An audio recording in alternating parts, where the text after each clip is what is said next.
សារព័ត៌មាន Reuters ដែលបានចុះនៅថ្ងៃទី19 ខែ 6 ឆ្នាំ 2026 នេះអ៊ុយក្រែនបានបើកការវាយប្រហារទៅលើរោងចក្រចម្រាញ់ប្រេងនៅទីក្រុងមូស្គូជាលើកទី2ក្នុងមួយសប្តាហ៍2ដងហើយគិត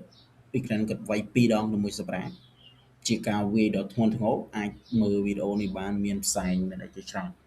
សង្គ្រាមរវាងរុស្ស៊ីនិងអ៊ុយក្រែនបានបន្តយ៉ាងក្តៅគគុកខណៈពេលដែលយន្តហោះដ្រូនរបស់អ៊ុយក្រែនបានបើកការវាយប្រហារទៅលើរោងចក្រចម្រាញ់ប្រេងមួយនៅទីក្រុងមូស្គូរដ្ឋធានីរបស់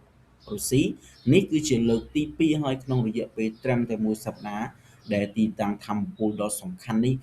បានគេរាយការណ៍ថារងការវាយប្រហារតាមរយៈវីដេអូនិងរូបភាពត្រូវបានផ្សព្វផ្សាយនៅលើ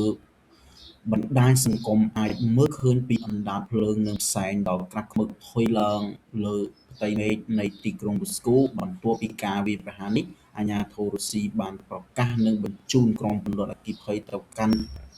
កន្លែងកើតហេតុនិងព្យាយាមគ្រប់គ្រងស្ថានភាពរោងចក្រចម្រាញ់ប្រេងមានសារៈសំខាន់ខ្លាំងចំពោះសេដ្ឋកិច្ចនិងប្រព័ន្ធគ្រប់គ្រងប្រេងឥន្ធនៈនិងសម្ព័ន្ធថាមពលបែបនេះត្រូវបានគេចាត់ទុកថាជាការប៉ុនប៉ងប៉ះពាល់ដល់សមត្ថភាពសេដ្ឋកិច្ចនិងយោធារបស់រុស្ស៊ីជុំវិញការវាយប្រហារនេះប្រធានាធិបតីអ៊ុយក្រែនលោក Zelensky បាននិយាយថាគឺជាការឆ្លើយតបដល់យុត្តិធម៌ចំពោះការវាយប្រហាររបស់រុស្ស៊ីទៅលើទីក្រុងនិងតំបន់ស៊ីវិលអ៊ុយក្រែនដែលអះអាងថារយៈពេលជាច្រើនខែកន្លងនេះរុស្ស៊ីបានបើកការវាយប្រហារដោយមីស៊ីលនិងដ្រូនទៅលើហេដ្ឋារចនាសម្ព័ន្ធនិងតំបន់រស់នៅរបស់ប្រជាជនអ៊ុយក្រែនជាបន្តបន្ទាប់ភាគីអ៊ុយក្រែនបានបញ្ជាក់ថាការវាយប្រហារទៅលើទីតាំងយោធានិងថាមពលនៅលើទឹកដីរុស្ស៊ីគឺជាយុទ្ធសាស្ត្រមួយដ៏សំខាន់ដើម្បីកាត់បន្ថយនូវសមត្ថភាពរបស់រុស្ស៊ីក្នុងការបន្តសង្គ្រាមចំណែកឯរុស្ស៊ីវិញបានចោទប្រកាន់អ៊ុយក្រែនថាកំពុងតែព្យាយាមវាយប្រហារទៅលើគោលដៅស៊ីវិលនិងបន្តការភ័យខ្លាចចំពោះចំណោមប្រជាជនក្រសួងការពារជាតិរុស្ស៊ីអះអាងថាប្រព័ន្ធការពារដែនអាកាសរបស់ខ្លួនបានស្ទាបចាប់ដ្រូនជាច្រើនគ្រឿងប៉ុន្តែដ្រូនមួយចំនួននៅតែអាចឆ្លងកាត់និងខូចខាតបានអ្នកវិភាគយោធាមើលឃើញថាការវាយប្រហារជាបន្តបន្ទាប់ទៅលើទីក្រុងមូស្គូបង្ហាញថាអ៊ុយក្រែនកំពុងតែបង្កើតសមត្ថភាពវាយប្រហារចម្ងាយឆ្ងាយនិងអាចចង់បង្ហាញថា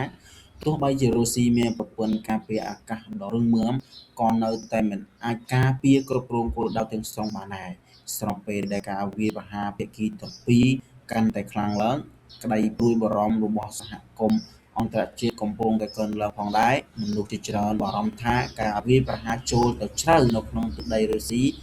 និងការឆ្លើយតបរបស់រុស្ស៊ីអាចនាំទៅកាន់ជម្លោះកាន់តែធំឡើងនិងបង្កផលប៉ះពាល់កាន់តែធ្ងន់ធ្ងរដល់សន្តិសុខនៅក្នុងតំបន់និងពិភពលោក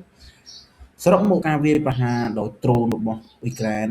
លើរោងចក្រចម្រាញ់ប្រេងនៅលើទីក្រុងមូស្គូជាលើកទី2ក្នុងមួយសប្តាហ៍បង្ហាញថាសង្គ្រាមរវាងប្រទេសទាំងពីរនឹងឈានទៅដល់ដំណាក់កាលថ្មីដែលជាការវាយប្រហារមិនត្រឹមតែកើតឡើងនៅក្នុងតំបន់ជួរមុខប៉ុណ្ណោះទេប៉ុន្តែកំពុងតែឈានទៅដល់ហេដ្ឋារចនាសម្ព័ន្ធសំខាន់ៗនៅដែនដីរបស់ភាគីសងខាងផងដែរ